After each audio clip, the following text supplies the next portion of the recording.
Your brain is running a calculation error right now. One that your ancestors needed to survive, and one that is quietly undermining your financial future. In 2004, neuroscientists scanned people's brains as they chose between receiving money immediately or receiving more money later. What they found rewrites everything you think you know about willpower, saving, and wealth. Research in this area suggests your brain does not treat $1 today and $1 next month as equivalent, not even close. That single mismatch, embedded in your neural architecture, appears to explain an enormous range of financial failures that researchers have documented across decades of study. Stay with this. The mechanism is not complicated. But once you see it, it reframes nearly every financial decision you have ever made, and every one you will make tomorrow.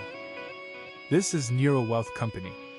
We translate peer-reviewed neuroscience into practical frameworks for financial decision-making. No motivation. No inspiration. No unfounded statistics. Just the research and what it means. Today's subject is called present bias, or, in the technical literature, hyperbolic discounting. These are not pop psychology labels. They are formal descriptions of how the human brain mathematically assigns value to the present versus the future. The gap between those two valuations is larger and more consequential than most people realize. In 1979, Daniel Kahneman and Amos Tversky published foundational research that challenged the assumption that human beings are rational actors who calmly maximize long-term utility. Their work described systematic, predictable patterns in how people make decisions under uncertainty, patterns that classical economic models had consistently missed. That research launched decades of investigation into what is now called behavioral economics and neuroeconomics, the study of how the brain actually processes choices between now and later. By the end of this video, you will understand the specific neuroscience behind present bias, what is happening in your brain at the precise moment of a financial decision, why conventional financial advice, more willpower, better budgets, stronger motivation, misses the underlying mechanism entirely, and what the evidence actually recommends as an effective structural intervention. This is not a motivational argument. It is a neurological one. In 2004, Samuel McClure and his colleagues at Princeton University conducted one of the most influential neuroimaging studies in behavioral economics. They placed participants inside functional MRI scanners and presented a series of choices: a smaller financial reward available immediately, or a larger reward available after a delay. The brain scans revealed a consistent pattern. When an immediate reward was on the table, specific neural regions showed notably higher activation, regions associated with reward processing and motivated behavior. When only delayed options were under consideration, activity shifted toward regions associated with abstract reasoning, planning, and executive function. The prefrontal cortex, the region most associated with deliberate long-term thinking, was centrally involved in processing delayed rewards. But that system was in competition with something older and faster. McClure's team interpreted this as evidence of two neural systems operating in tension, one that responds powerfully to immediate opportunity, and one that evaluates options across longer time horizons. Critically, the immediate reward system does not gradually ease off as the delay increases. It shows a disproportionately steep response at the boundary between now and any point in the future, even a short one. A year before McClure's study, Brian Knutson and colleagues at Stanford had used neuroimaging to examine reward anticipation specifically. Their research found that the nucleus accumbens, a structure at the core of the brain's reward circuitry, activates in response to monetary rewards, with responses reflecting the magnitude and immediacy of the anticipated gain.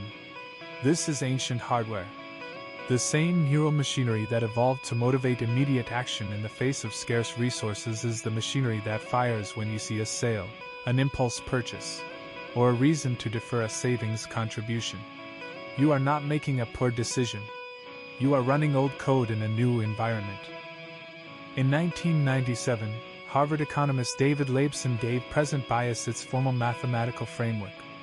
His paper demonstrated that hyperbolic discounting models in which the discount rate applied to future rewards is far steeper in the near term than in the distant future, can accurately predict how humans actually behave when choosing between rewards at different points in time. Standard economic theory had assumed exponential discounting, a constant, steady rate at which future value declines over time. Rational actor, consistent preferences, predictable behavior. Leibson's work showed that actual human choice follows a different curve entirely. The perceived value of a reward drops sharply at the boundary between now and the near future, and then the discount rate flattens considerably. The difference between receiving something today versus next month feels enormous. The difference between 11 months and 12 months feels comparatively minor, even though the time gap is identical. This is the mathematical signature of hyperbolic discounting. And it predicts something important. People will consistently prefer a smaller immediate reward over a larger delayed one, even when they know, and would readily acknowledge, that the delayed choice is rationally superior. Green and Meyerson's 2004 research added a nuance that matters practically. Present bias is more pronounced for smaller rewards than for larger ones. The architecture is not uniform across stakes.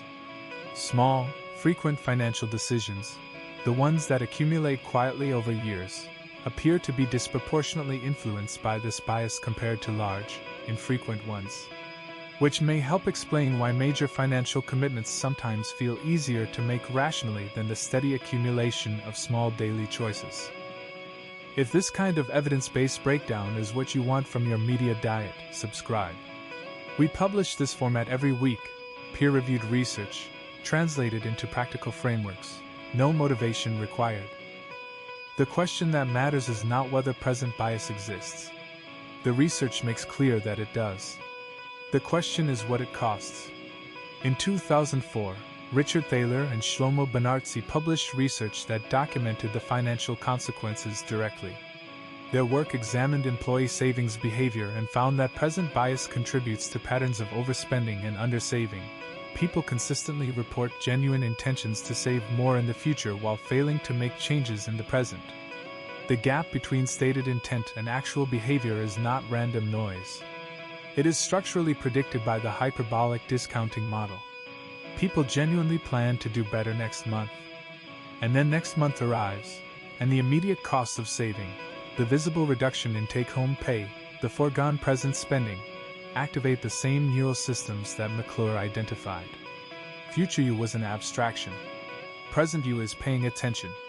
Research in this area also suggests the same mechanism operates across behavioral domains wherever immediate and delayed consequences diverge significantly. Weller and colleagues' 2008 findings identified present bias as a significant predictor of behaviors with delayed costs, not because the brain makes separate errors in separate categories, but because the same architectural feature produces the same pattern of output regardless of the domain. The common thread is not the category of decision. It is the temporal structure of the consequences. When the costs are delayed and the rewards are immediate, the architecture tilts the outcome in a predictable direction. Most financial advice is constructed on an incorrect model of the problem. Almost every mainstream prescription, budgeting applications, spending audits, motivational goal setting, financial challenges, vision boards, annual reviews, treats present bias as a willpower deficit. The implicit diagnosis is, you know what you should do, and you are not doing it, therefore the solution is more motivation, more discipline, or a more detailed tracking system. The research does not support this diagnosis. The McClure neuroimaging findings, the Leibson mathematical modeling, and the Knutson reward circuitry work, taken together, describe a structural feature of human cognition, not a character failing.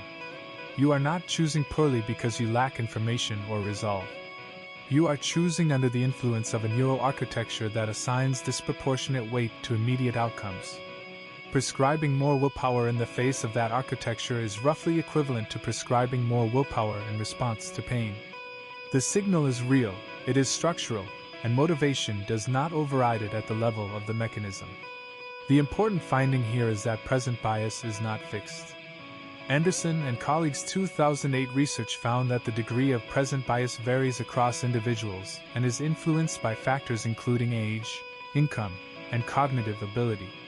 This variability is significant. It means the bias is not destiny. It means context shapes output. And that is precisely where the effective interventions are located, not in the psychology of motivation, but in the architecture of the decision environment itself. Everything up to this point has been diagnosis. A precise, research-grounded account of the mechanism, the mathematical structure, and the cost. But diagnosis without intervention is just an explanation for why things went wrong. The question is what the same body of research prescribes as a structural fix, and the answer is more practical than most people expect. The first principle from the research is this: make the future more present. Barton and Grunyanov's 2015 work found that interventions which increase the salience of future rewards can reduce present bias. Your brain discounts the future partly because the future is, by definition, abstract. It has no immediate sensory reality. It does not compete on equal terms with what is directly in front of you.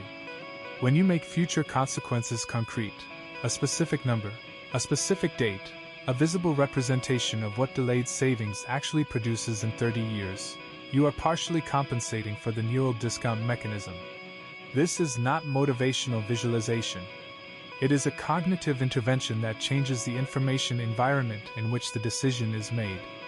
Make the future feel less like a concept and more like a destination with a face and a number attached. The second principle is to remove the decision from the moment of temptation entirely.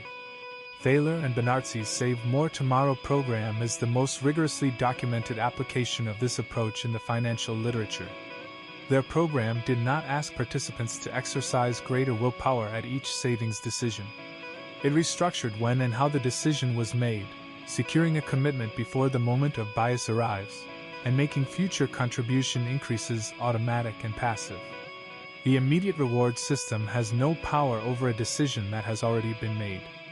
Automatic enrollment, pre-committed contribution schedules, default savings rates. These mechanisms work not because they change the brain, but because they change the architecture in which the brain operates.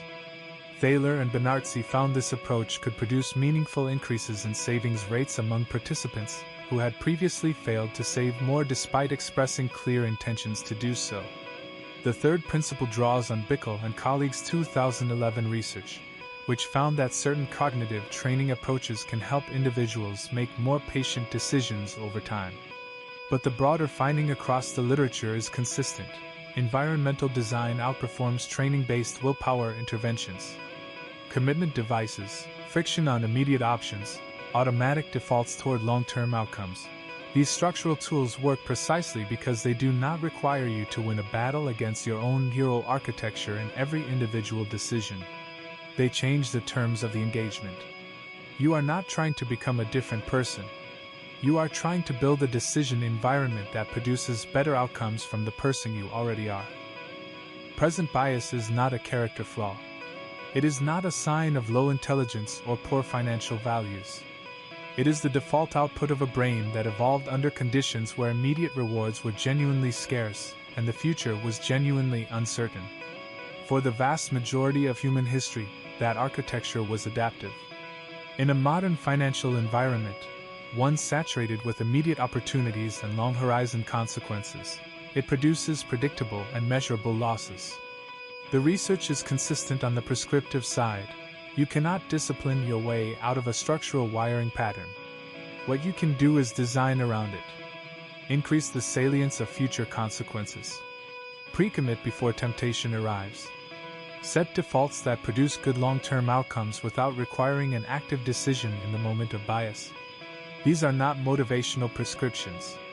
They are structural ones, grounded in the same body of neuroscience that describes the problem.